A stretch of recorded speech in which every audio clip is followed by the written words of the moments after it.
2024 లేదా 25లో డిగ్రీ లేదా బీటెక్ చదివారా? సాఫ్ట్‌వేర్ జాబ్ కోసం ఎదురు చూస్తున్నారా? అయితే కోడ్ జ్ఞాన్ 100 డేస్ కోర్సులో చేరండి. జాబ్ సాధించండి. నమస్తే, వెల్కమ్ టు సుమన్ టీవీ. నేను మీ యాంకర్ సిరి. కొత్తగా ఒక వ్యాపారాన్ని పెట్టాలి అనుకుంటున్నారా? అయితే ఈ వీడియో మీకోసమే. కంప్లీట్గా చూడండి.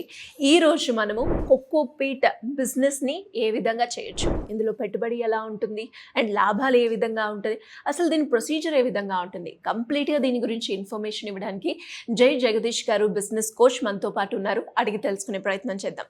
నమస్కారం సార్. నమస్కారం అమ్మ. వ్యాపారం పెట్టాలి అనుకునే వాళ్ళే ఎక్కువ మంది ఉన్నారు కాబట్టి అలాంటి వాళ్ళ కోసం కొబ్బరి బొండాల నుంచి వచ్చే వేస్ట్ మెటీరియల్ తోటి సో కోకోపీట్ బిజినెస్ చేయాలి అని అనుకుంటే ఎలా ఉంటుంది సార్ వ్యాపారం? నేను ఎక్కువగా మీతో పాటు చేసిన వీడియోస్ లో నా ఫోకస్ అంతా కూడాను ఫుడ్ రిలేటెడ్, తర్వాత ఎకో ఫ్రెండ్లీ, తర్వాత వేస్ట్ రీసైక్లింగ్, ఈ యాంగిల్స్ లోనే. అంటే మనం చేసే వ్యాపారం అది వ్యాపారం లాభాలు ఇస్తూ అటు సమాజానికి, ఎన్విరాన్మెంట్కి, కస్టమర్కి కూడా, యూజర్కి కూడా బాగుండాలి. సో వ్యాపారం చేసేవాడికి ఒక ఆనందం కలుగుతుంది అనమాట. సో ఇప్పుడు నేను చెప్పే కోకోపీట్కి ఏంటంటే, ఇప్పుడు జనరల్గా కొబ్బరి బొండం కోకోపీట్ అనగానే చాలామంది కొబ్బరి పీచులోకి వెళ్ళిపోతారు, అది కాయర్ అయిపోతుంది.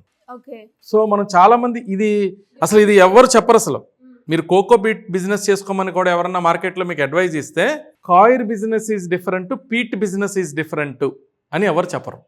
ఎవరికాళ్ళు కొబ్బరి పీచు అంటారు దాన్ని తెలుగులో, కాయర్ ఏమో ఇంగ్లీష్లో అయింది, పీట్ ఏమో ఇంగ్లీష్లో అయింది. మరి పీటు కాయరు అన్నప్పుడు ఏమైంది? ఇది పీట్ ఏంటి, కాయర్ పీచ్ ఏంటి?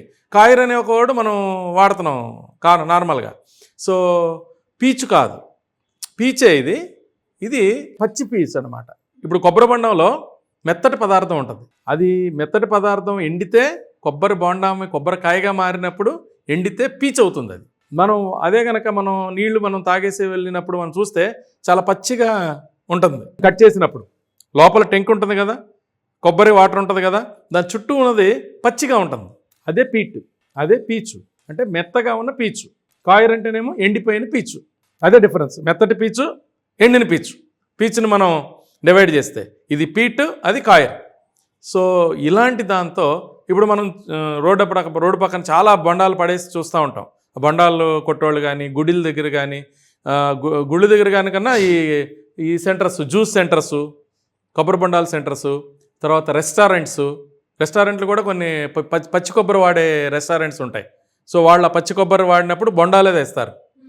సో ఈ తర్వాత మన ఫంక్షన్స్లో ఇప్పుడు యాక్చువల్ అది కూడా ఒక రోజు వ్యాపారం చెప్దాం. కొబ్బరి బొండాలని ఫంక్షన్స్కి సప్లై చేసే ఒక సిస్టమ్ కూడా ఉంది.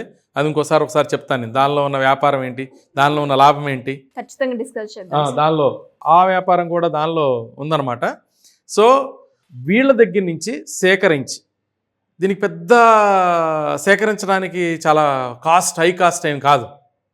చాలా అసలు నామినల్, అంటే ఒక కేజీ లెక్కన వేసుకుంటే ఒక 5-10 రూపీస్ లోపలే మనకి ప్రొక్యూర్మెంట్ కాస్ట్, ఇంక్లూడింగ్ వాళ్ళకి ఎవరికైనా ఇవ్వాల్సి వచ్చినా, ట్రాన్స్పోర్ట్ వచ్చినా, ఇంకోటి వచ్చినా, దాంతో ఈ కొబ్బరి పీచు వ్యాపారాన్ని మనం కలెక్ట్ చేసుకుని వృధాగా పోయే కొబ్బరి బొండాలని ఒక మంచి వ్యాపారం. దీని అప్లికేషన్ ఎక్కడంటే, నర్సరీస్ ఉన్నాయి కదా చాలా, ఈ నర్సరీస్లో మంచి క్వాలిటీ ప్రొడక్ట్స్, విత్తనాలు కనుక జర్మినేషన్ బాగా జరగాలి, చక్కగా పెరగాలంటే ఈ కొబ్బరి పీట్ కన్నా బెస్ట్ పదార్థం లేదు. సాయిల్ కన్నా కూడాను ఇది బెస్ట్ అనమాట. చాలా చక్కటి, దీనిలో పోషకాలు ఉంటాయి కదా. నార్మల్ మట్టిలో ఉన్న పోషకాల కన్నా ఈ పీచులో ఉన్న పోషకాలు చాలా ఎక్కువ అవటం వల్ల ఇది కూడా ఒక ఆర్టిఫిషియల్ మట్టిలాగా ఉపయోగపడుతుంది అనమాట. అందువల్ల సేంద్రీయ వ్యవసాయం చేసేవాళ్ళు దీన్ని బాగా వాడతారు. అంటే జీవామృతం తయారు చేసుకుంటారు కదా, జీవామృతం అనేది తయారు చేసుకున్నప్పుడు కూడా ఈ కొబ్బరి పీచుని చక్కగా కలిపేస్తారనమాట, మట్టిలో కలిపేస్తారు, న్యాచురల్ మట్టిలో. సో జీవామృతం తయారు చేసేటప్పుడు కూడా దీన్ని వాడతారు. సో సేంద్రీయ వ్యవసాయ పద్ధతిలో పాటించే వాళ్ళకు కూడా ఈ కొబ్బరి పీచు అవసరం. అలాగే నర్సరీస్కి, ఎస్పెషల్లీ హై ఎండ్ నర్సరీస్కి, ఒక క్వాలిటీ మొక్కల్ని ఇచ్చే నర్సరీస్కి, నార్మల్ ఏదో చిన్న కాకుండా మంచి క్వాలిటీ మొక్కలు, క్వాలిటీ మొక్కలు, ఒక కస్టమర్లకి హై క్వాలిటీ ప్రొడక్ట్ ఇద్దాం అనుకున్న ప్రతి నర్సరీ కూడా దీన్ని వాడతారనమాట. ఇందులో పెట్టుబడి అనేది ఏ విధంగా ఉంటుంది సార్? ఇన్వెస్ట్మెంట్స్ వచ్చేటప్పటికి ఒక 5 to 10 lakhs, మినిమం 10 lakhs కూడా మనం పెట్టుకుంటే బెటరు. దేనికంటే దీనిలో ఏంటంటే ఎక్స్ట్రాక్షన్ మిషన్ కావాలి. ఈ కొబ్బరి బొండం నుంచి కట్ చేసిన తర్వాత కటింగ్ మిషన్ ఉంటుంది, ఎట్లాగో కటింగ్ మిషన్ తర్వాత పీచుని ఎక్స్ట్రాక్ట్ చేసే మిషన్ ఉంటుందన్నమాట.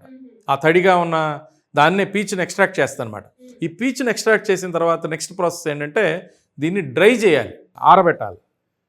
దానికి రకరకాల మెథడ్స్ ఉంటాయి అన్నమాట. ఎలక్ట్రికల్ డ్రైయింగ్ మెథడ్స్ ఉంటాయి, సోలార్ డ్రైయింగ్ మెథడ్స్ ఉంటాయి, న్యాచురల్ డ్రైయింగ్ మెథడ్స్ ఉంటాయి. సో అంటే దీనికి సోలార్ డ్రైయింగ్ అంత కాస్ట్లీ వెళ్ళక్కర్లేదు. ఫాస్ట్గా కావాలంటే ఎలక్ట్రికల్ డ్రైయింగ్, పర్లేదు కొంచెం టైం తీసుకున్నా పర్లేదు అనుకుంటే నార్మల్ రెగ్యులర్ ట్రెడిషనల్ డ్రైయింగ్ మెథడ్స్లోకి వెళ్ళచ్చు. తర్వాత డ్రైయింగ్తో పాటు డ్రైయింగ్ అయిపోయిన తర్వాత దీన్ని కంప్రెషన్ చేయాలి బార్స్ రూపంలో. ఇవి ఇటుకల్లాగా తయారు చేయాలన్నమాట. ఇప్పుడు మనం సప్లై చేయాలనుకో ఏదో ఒక రూపంలో తయారు చేయాలి కదా, మనం పంపించాలి కదా. సో ఇటుకల రూపంలో తయారు చేయాలి. సో తయారు చేసిన వాటిని ఏంటంటే మనం ఒక అప్రాక్సిమేట్లీ ఒక టన్నుని మనం ప్రాసెస్ చేసుకున్నాం అనుకో. సో దీనిలో ఏంటంటే ఒక 50 రూపాయల నుంచి 60 రూపాయలు 70 రూపాయలు క్వాలిటీని బట్టి కేజీ దీని రేట్ ఉంటుంది. అంటే హోల్సేల్లో కనుక 10 కేజీలు 50 కేజీలు 100 కేజీలు సప్లై చేస్తే తక్కువ కాస్ట్ ఉంటుంది. ఇప్పుడు అమెజాన్ లాంటి చోట్ల కూడా ఇవి అవైలబిలిటీలు ఉన్నాయి. కోకోపీట్ అని అమెజాన్లో కనుక కొడితే, ఫ్లిప్కార్ట్లో కొడితే కూడా 5 కేజీల ప్యాకెట్లు 10 కేజీల ప్యాకెట్లు కేజీ అయితే ఎక్కువ తీసుకుంటారు. 1 కేజీ కనుక అయితే 99 రూపీస్ 80 రూపీస్ తీసుకుంటారు. అదే 5 కేజీలు అయితే 650 రూపాయలు, 10 కేజీలు అయితే 450 రూపాయలు లేదా 600 రూపాయలు, ఇలా రకరకాల రేట్స్లో మనకి అవైలబిలిటీలో ఉన్నాయి. నెలంతా కూడా 1000 కేజీలు అంటే చాలా ఎక్కువ. 1000 కేజీలు అమ్మామనుకున్నా కూడా ఒక 20 రూపాయలే మనకి మార్జిన్ వచ్చింది అనుకున్నా కూడా 2 lakhs రూపీస్ మనకు తీసుకోవచ్చు అనమాట లాభం. సో ఒక 100 కేజీలే పోయినాయి, 200 కేజీలే పోయినాయి అంటే 50,000 30,000 40,000. అందుకనే పిండి కొద్ది రొట్టె. మనం ఎంత వ్యాపారం చేద్దాం అనుకున్నాము, టార్గెట్ ఏంటంటే నేనేం చెప్తానంటే ఒక టన్ను అమ్మాలి నెలకని దిగితే బాగుంటుంది.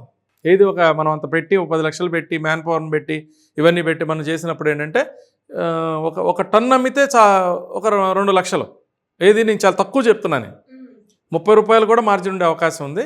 అంటే ఈ ఖర్చులన్నీ అవుతాయి కాబట్టి ప్రొక్యూర్మెంట్ కాస్ట్ 10 రూపాయలు, బ్యాలెన్స్ ప్రాసెసింగ్ కాబట్టి 10 రూపాయలు, 40 రూపాయలకి మనం అమ్మినా కూడా నేను చెప్పిన ఇది 10 రూపాయలు మిగిలినా కూడా 1,00,000 రూపాయలు.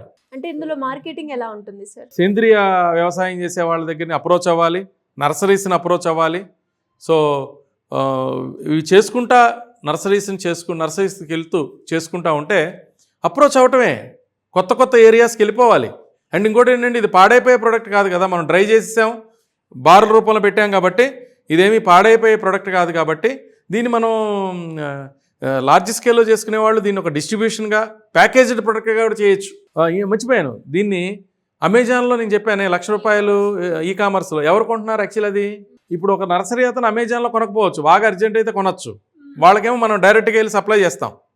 అమెజాన్ దానిలోనూ ఫ్లిప్కార్ట్లో కొనగలిగే వాళ్ళు ఏంటంటే ఇంటి దగ్గర ఏదైతే మిద్దె మీద పంట కిచెన్ గార్డెన్ అని ఎవరైతే చేసుకుంటారో వాళ్ళకు కూడా కోకోపీట్ అనేది చాలా ఉపయోగం. మట్టి కన్నా చక్కగా మల్చింగ్ షీట్స్ ఉంటాయి, ఆ మల్చింగ్ షీట్స్లో ఇది వేసేస్తే ఇది సోకింగ్, అంటే దీనిలో ఉన్న అడ్వాంటేజ్ ఏంటంటే నీళ్లు పీల్చుకుని అలా ఉండగలుగుతుంది, తొందరగా డ్రై అవ్వదు. ఇప్పుడు మట్టి ఉందనుకో, మట్టిలో నీళ్ళు వెళ్ళిపోతే మళ్ళీ అక్కడి నుంచి ఇంకో మట్టి అటాచ్మెంట్ ఉంటే కిందకి వెళ్ళిపోతుంది. ఇప్పుడు మల్చింగ్ షీట్స్లో కనుక ఇది వేస్తే నీళ్లు పీల్చుకుని చక్కగా తేమను మెయింటైన్ చేయటం, చాలా క్వాలిటీస్ ఉన్నాయి. డెఫినెట్గా ఇది మంచి ఈల్డ్ ఇస్తుంది. తర్వాత మన ఇంట్లో మనం తినే ఆహారం కూడా చాలా మంచి న్యూట్రిషన్, దీనిలో న్యూట్రిషన్ మట్టిలో ఉన్నదానికన్నా దీనిలో ఎక్కువ న్యూట్రిషన్స్ ఉంటాయి 100%. ఇది మెయిన్ అడ్వాంటేజ్. సో దానిలోనే మొక్క పెరిగింది అనుకో, వంకాయ పెరిగింది, ఒక టమాటా పెరిగింది. సో దానివల్ల అదే నేను సేంద్రీయ వ్యవసాయంలో 2 రకాలుగాను మెయిన్ కిచెన్ గార్డెన్స్లో కూడా వాడుకోవచ్చు. సో వీళ్ళు టార్గెట్ ఏంటి, ఇంటింటికి కూడా సప్లై చేయొచ్చు. వీళ్ళు కిచెన్ గార్డెన్స్ని ఎంకరేజ్ చేస్తూ, కిచెన్ గార్డెన్స్ని ఎక్విప్మెంట్ చేసేవాళ్ళు, కిచెన్ గార్డెన్స్ని సప్లై చేసేవాళ్ళు ఉంటారు కదా, వాళ్ళకి వీళ్ళు రా మెటీరియల్ సప్లయర్గా వీళ్ళు మారచ్చు. ఎలా మిమ్మల్ని కాంటాక్ట్ అయ్యి బిజినెస్ గురించి తెలుసుకోవాలంటే ఎలా ఉంటుంది సార్? ఇది ఏం లేదమ్మా, మనకు స్క్రోల్ అయ్యే నెంబర్ని కనుక వీళ్ళు మార్నింగ్ 11 to ఈవినింగ్ 5 వరకు సంప్రదించగలిగితే మనం ఈ వ్యాపారమే కాదు ఇంకేదన్నా వ్యాపారంలో వీళ్ళకి కావాల్సి వచ్చినా, ఇంకేదన్నా వాళ్ళకేదన్నా వ్యాపారం ఐడియా ఉంటే దాన్ని వ్యాలిడేట్ చేస్తాం మనం, అది కరెక్టా కాదా, వాళ్ళకి సూటబుల్ అవుతుందా లేదా అని వాళ్ళకి గైడ్ చేస్తే మొదటి అడుగు మనం తప్పటడుగు కాకుండా కానీ చేయించగలిగితే వాళ్ళు ప్రాస్పర్ అవుతారు, వాళ్ళ వల్ల దేశం కూడా అభివృద్ధి చెందుతుంది. Thank you sir. Thank you అమ్మా, థ్యాంక్ యూ.